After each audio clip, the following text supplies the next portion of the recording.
vamos dar continuidade ao nosso estudo do Livro dos Médiuns, que estamos na segunda parte, no capítulo 19, intitulado Papel do Médium nas Comunicações Espíritas, e a gente está no item 223. E vamos passar hoje para a pergunta número 14. Vamos lendo e conversando a respeito. Então, a pergunta 14 é a seguinte: se não é racional atribuir inteligência a esses objetos, pode-se considerá-los como uma variedade de médiuns, em os designando sob o nome de médiuns inertes? E aí os espíritos responderam: é uma questão de palavras que pouco nos importa, contanto que vos entendais. Sois livres para chamarem o homem uma marionete. Então, os espíritos não estão preocupados com o título que nós vamos dar a isso ou aquilo. O que ele quer é que a gente se compreenda e que a gente evolua. Esse é o desejo e o objetivo deles. E aí vem para a pergunta número 15. Os espíritos não têm senão a linguagem do pensamento. Não tem a língua articulada. Não tem a linguagem articulada. Por isso, não há para eles senão uma só língua. Assim sendo, um espírito poderia se exprimir por via mediúnica em uma língua que jamais falou quando vivia? E nesse caso, onde toma as palavras das quais se serve? E eles responderam: vós mesmos vindes de responder a vossa pergunta, dizendo que os espíritos têm uma única língua, que é a do pensamento. Essa língua é compreendida por todos, tanto pelos homens quanto pelos espíritos. O espírito errante, em se dirigindo ao espírito encarnado do médium, não lhe fala nem francês, nem inglês, mas a língua universal, que é a língua do pensamento. Para traduzir as suas ideias em uma linguagem articulada, transmissível, toma suas palavras no vocabulário do médium. Portanto, meus irmãos, está dito aí com todas as letras que a linguagem universal é a linguagem do pensamento. Agora, como ele precisa se dirigir aos encarnados, ele vai usar o vocabulário do médium. E o interessante é que nos fenômenos de materialização, quando os espíritos querem falar, eles já houve situações, eu não me recordo qual foi o livro, que os espíritos, eles criam com o fluido do médium, com o ectoplasma, eles criam uma garganta fluídica para poder falar aos presentes. Então, é um trabalho altamente delicado e meticuloso, mas para demonstrar a realidade da interferência do mundo espiritual no mundo físico. Isso no período que era necessário fenômenos chamativos. Hoje, a gente se convence racionalmente através do estudo e das experiências que a gente vai vivenciando no nosso cotidiano. Pergunta 16.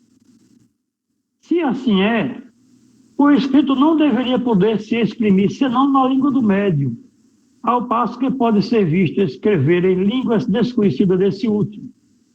Não há aí uma contradição? E eles responderam: anotai primeiro que todos os médiuns não são igualmente próprios para esse gênero de exercício, e em seguida, que os espíritos a isso não se prestam, senão acidentalmente, quando julgam que possa ser útil. Mas, para as comunicações usuais e de uma certa extensão, preferem se servir de uma língua familiar ao médium, porque ela lhe apresenta menos dificuldades materiais a vencer. Eu me recordo de uma casa espírita em que um rapaz lá, quase todas as noites, na mesa mediúnica, ele... Boa noite, nosso amigo Fernando, seja bem-vindo. É um prazer tê-lo conosco. Boa noite, senhor Inácio. Boa noite a todos, senhor Antônio, senhor Manuel. Prazer em revê-los. E então, a todos. Nessas reuniões, ele sempre incorporava uma entidade, um médico, e que falava em inglês, e que ninguém entendia coisíssima nenhuma. Aí eu me lembrava sempre da orientação de Paulo, lá nas cartas aos Coríntios. Se não tiver intérprete, que cale-se, porque não vai servir para os demais. Então a gente percebe que tem muita coisa que é sutil e que a gente precisa estar consciente do que se passa para que a gente não seja ludibriado.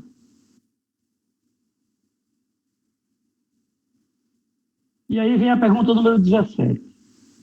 A aptidão de certos médiuns para escreverem em uma língua que lhes é estranha não resultaria de que essa língua lhe fora familiar em uma outra existência e que dela conservou a intuição? E a resposta é: isto pode certamente ocorrer, mas não é uma regra. O espírito pode, com alguns esforços, superar momentaneamente a resistência material que encontra.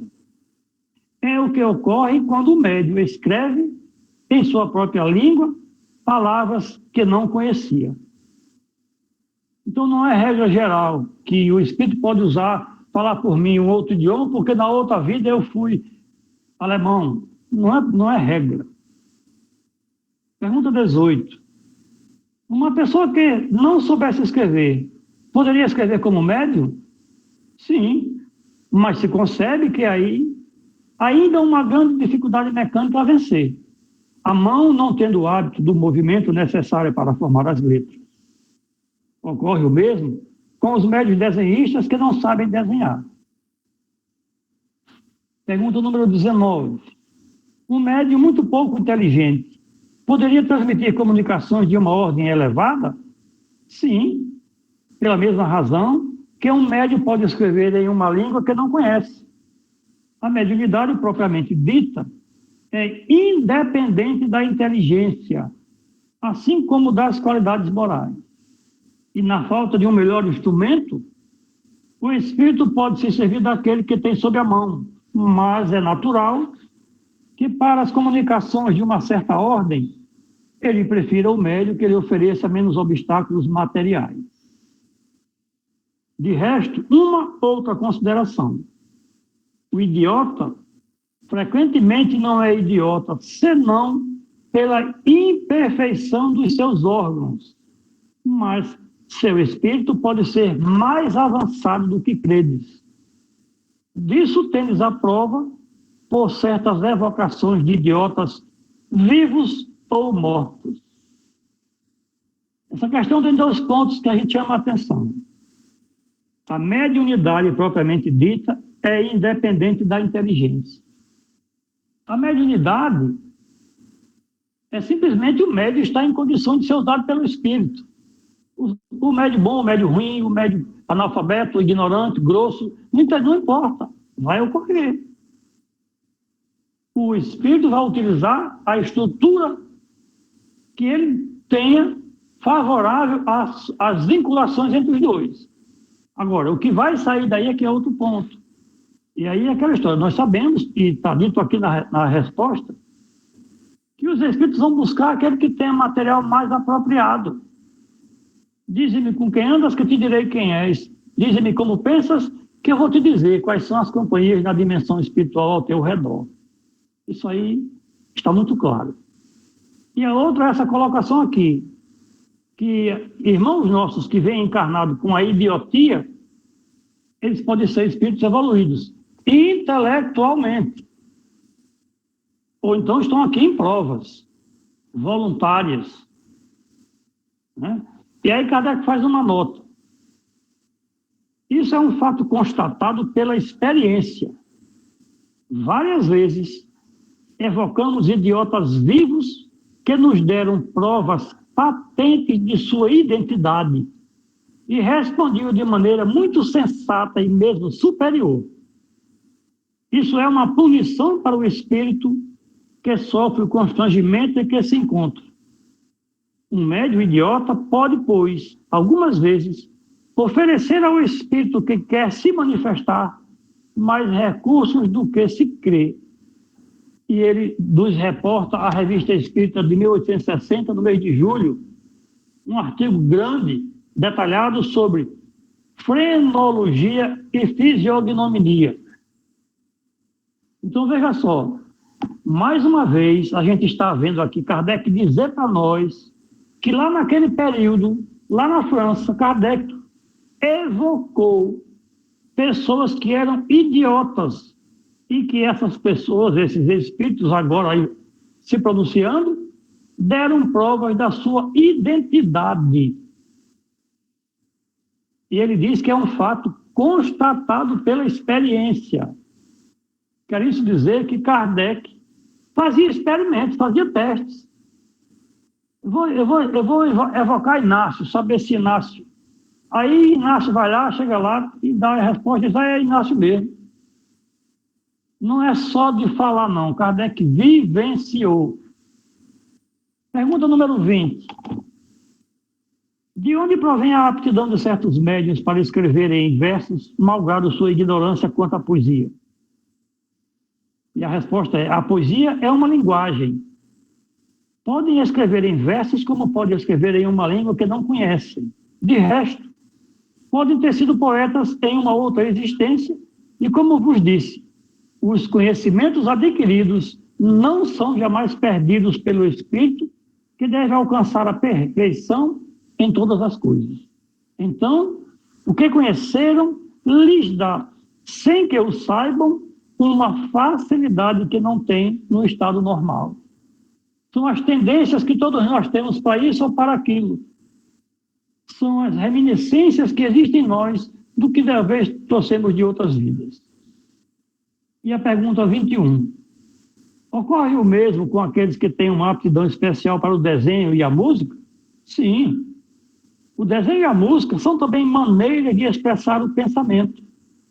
Os espíritos se servem dos instrumentos que lhes ofereçam maior facilidade. Pergunta 22.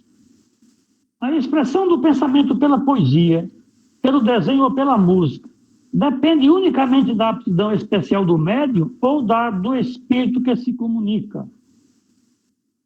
E a resposta que eles deram é que algumas vezes depende do médium e algumas vezes do espírito. Os espíritos superiores têm todas as aptidões. Os espíritos inferiores têm conhecimentos limitados. Vejamos agora a pergunta 23. Por que o homem que tem um talento transcendente em uma existência não o tem em uma outra seguinte? Na vida anterior, eu era violinista. Nessa eu não sei nem pegar no violão. E aí eles responderam, não ocorre sempre assim, porque frequentemente ele aperfeiçoa em uma existência que começou em uma precedente. Mas pode ocorrer que uma faculdade transcendente adormeça durante um certo tempo para com isso deixar uma outra mais livre para se desenvolver. É um germe latente que se reencontrará mais tarde e do qual sempre ficam alguns traços, ou pelo menos uma vaga intuição. Eu me recordo que houve um tempo que eu fiz uma aposta com um amigo meu de adolescência para ver quem é que aprendia primeiro a tocar violão. Eu nem comecei, porque eu me dediquei integralmente, todo o tempo disponível que eu tinha, eu me dedicava a estudar a doutrina espírita. Foi uma opção que eu fiz. Então, se eu, por acaso, aprendi ou sabia tocar violão, o que quer que seja, ficou mais para frente. Agora não. Agora, a minha meta era aprender a doutrina espírita. E continuo procurando aprender. Eu vou ler aqui o item 224, que é um comentário de Kardec, para a gente encerrar esse momento das nossas leituras e a gente passar para perguntas e respostas. Item 224. O espírito estranho compreende, sem dúvida, todas as línguas, uma vez que as línguas são a expressão do pensamento e que o espírito compreende pelo pensamento. Mas, para manifestar esse pensamento, é preciso um instrumento. Esse instrumento é o médium.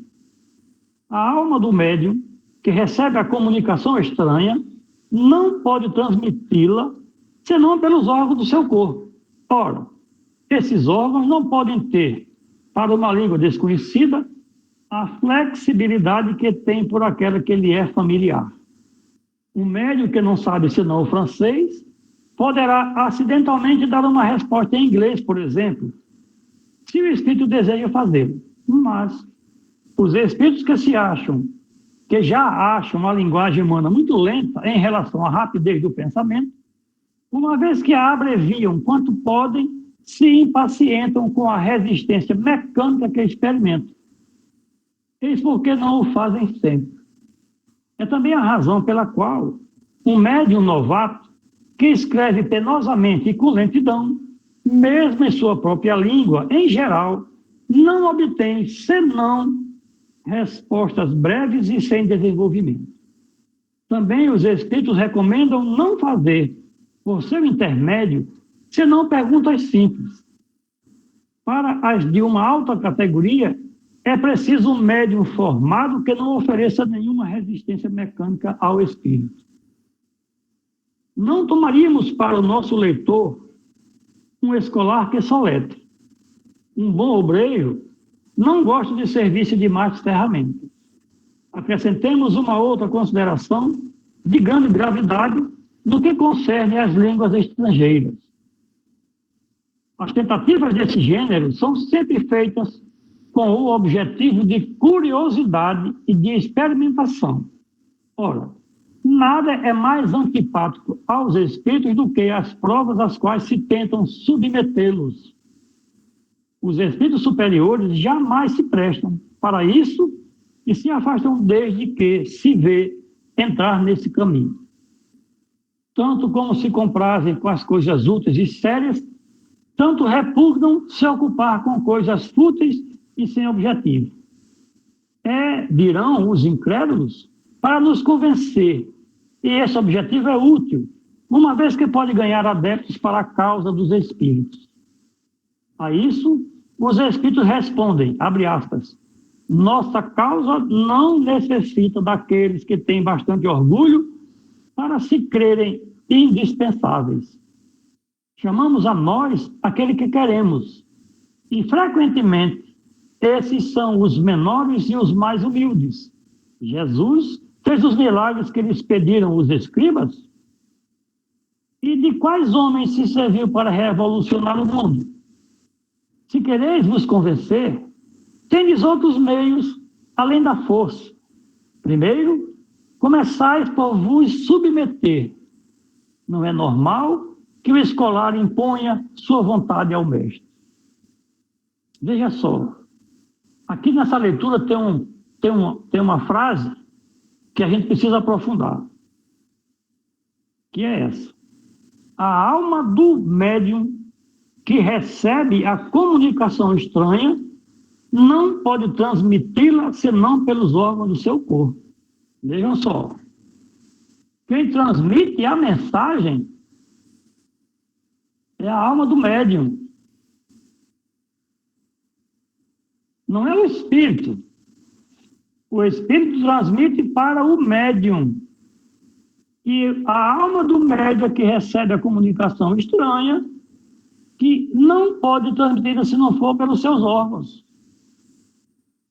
Então, a gente está percebendo aqui que sempre vai haver a influência do médium nas suas comunicações. Porque a mensagem passa por mim primeiro. É tanto que se eu não quiser, eu não escrevo. Se eu não quiser, eu não falo. O médium inconsciente, como nós já falamos, já ficou para trás. A mediunidade também evolui. E a gente está vendo na atualidade que grande parte dos médiuns que estão surgindo, eles são médiuns conscientes. Eles se sabem participantes do fenômeno. Justamente pelo que está dito aqui. A alma do médium que recebe a comunicação estranha não pode transmiti-la senão pelos seus órgãos. E aí ele diz, ora, esses órgãos não podem ter, para uma língua desconhecida, a mesma flexibilidade que a língua que eu já falo. Então, observem como uma frase é importante a gente refletir e analisar. No texto, essa frase nos traz uma mensagem super importante, que ajuda até a que a gente se aquiete, que é o que eu falo sempre. Fale, deixe fluir. Se a mensagem for ruim, perversa, a gente vai descartar. Mas se a frase for esclarecedora, se for edificante, se for encorajadora, vamos absorver. Nada demais. Então, a gente vai percebendo como nesse livro a gente tem minúcias que vêm a nos esclarecer sobre pontos da nossa realidade. E aí a gente vai ter que continuar estudando, porque são muitas as informações e é necessário que a gente tenha esse material na nossa mente para que os espíritos que porventura venham nos auxiliar, utilizando a nossa estrutura mediúnica, ele encontre o material necessário. Então a gente favorece, facilita a comunicação dos espíritos quando a gente se instrui, quando a gente adquire mais conhecimento. Portanto, o médium que se qualifica, com certeza, vai favorecer com mais tranquilidade a ocorrência do fenômeno mediúnico. Porque quanto mais material, mais fluente vai ser a informação. E eu paro aqui para que a gente possa trocar ideias a respeito do que a gente leu.